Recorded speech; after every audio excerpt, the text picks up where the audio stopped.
Graça e paz a todos os queridos e amados, salmodiando na palavra do Senhor, continuando a ser edificado em sua palavra. Hoje salmodiaremos no Salmo 69, dos versículos 1 até o versículo 9, que diz assim a palavra do Senhor. Salva-me, ó Deus, porque as águas me sobem até a alma. Estou atolado em profundo lamaçal, que não dá pé. Estou nas profundezas das águas e a corrente me submerge. Estou cansado de clamar, secou-se-me a garganta, os meus olhos desfalecem de tanto esperar por meu Deus. São mais que os cabelos de minha cabeça os que sem razão me odeiam. São poderosos meus destruidores, os que com falsos motivos são meus inimigos. Por isso, tenho de restituir o que não furtei.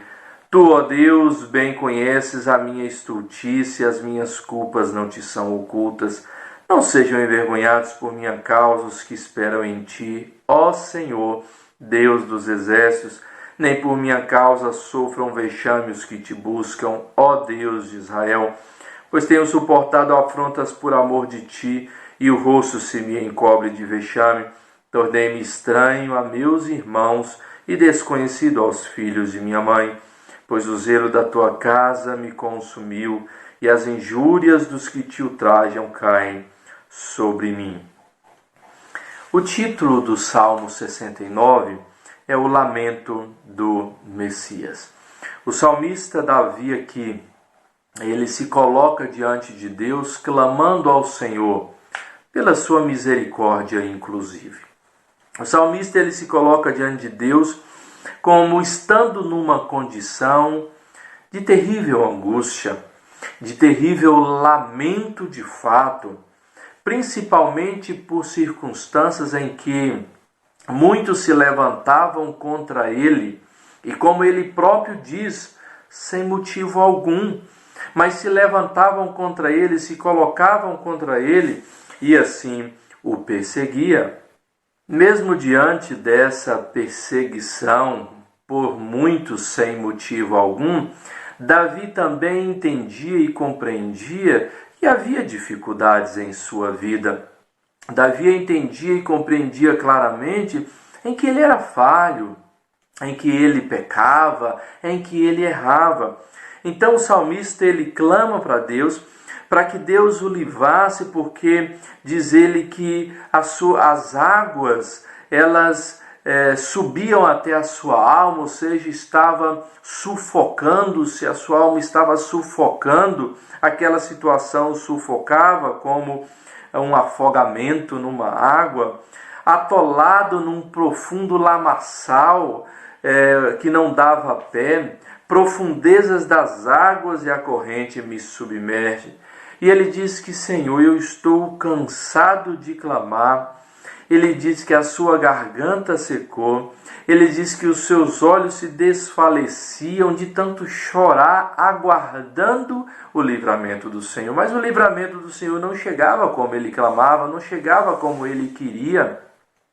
E os inimigos ali o espreitavam. Ele diz que eram tantos que ele não conseguia contar, eram muito mais do que os cabelos da sua cabeça, que diz que sem razão me odeiam. E diz que estes que assim o cercavam eram poderosos, aqueles que eram seus destruidores, e com falsos motivos se tornavam seus inimigos. Claro que Davi como rei, claro que Davi na sua condição, muitos e muitos se levantavam contra ele, inclusive querendo destituir do trono, querendo tirar o que ele tinha, ou estar no lugar dele. Criavam situações para dizer que eram seus inimigos, situações que eram inverídicas, ou seja, criavam bases para se tornar inimigos de Davi, ou para ter motivos para atacá-lo, para que assim pudesse destruí-lo, né?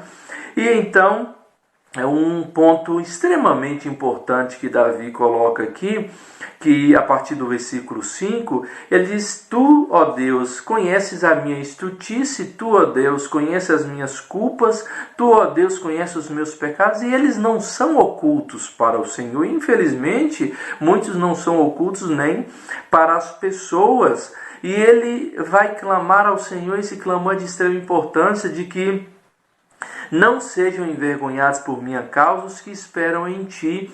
Ou seja, outros que temiam e serviam ao Senhor, Davi clama para que eles não fossem envergonhados por causa da sua falta, por causa da sua estultícia, por causa do seu pecado.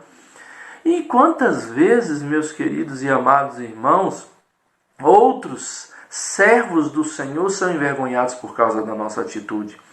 É aquela ideia em que o mundo olha para nós, vê o nosso erro e qualifica todos os outros nossos irmãos como nós mesmos.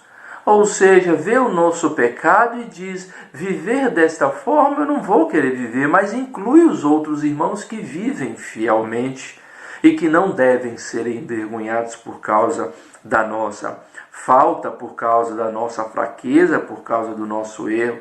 Por mais que muitos inimigos se levantavam contra Davi, se levantavam sem motivo, ele percebia que muita dificuldade também que ele sofria era por causa do seu erro e por causa do seu pecado. Por isso, ele volta-se para o Senhor e clama: Senhor, não permita com que o teu povo, com que os teus servos sejam envergonhados por minha causa. Meus queridos e amados irmãos, nós sabemos muitas vezes que, como servos crentes no Senhor, muitos inimigos se levantarão contra nós. Com mentiras, muitas consequências nós receberemos injustas, assim como Davi, mas nós precisamos reconhecer que nós somos pecadores e falhos. E que muitos dos problemas que vivemos é por causa das nossas dificuldades. E clamar ao Senhor que por causa do nosso pecado, o seu povo e outros servos que são fiéis a Ele não sejam envergonhados. Que Deus o sustente, que Deus o abençoe, que Deus o dirija e o proteja diante dos inimigos, mas que Deus lhe dê um coração reconhecedor do seu pecado, para que desta forma o Senhor seja glorificado e não envergonhado por cada uma das nossas atitudes. Que Deus abençoe a todos, queridos, em nome do nosso Senhor Jesus Cristo. Amém.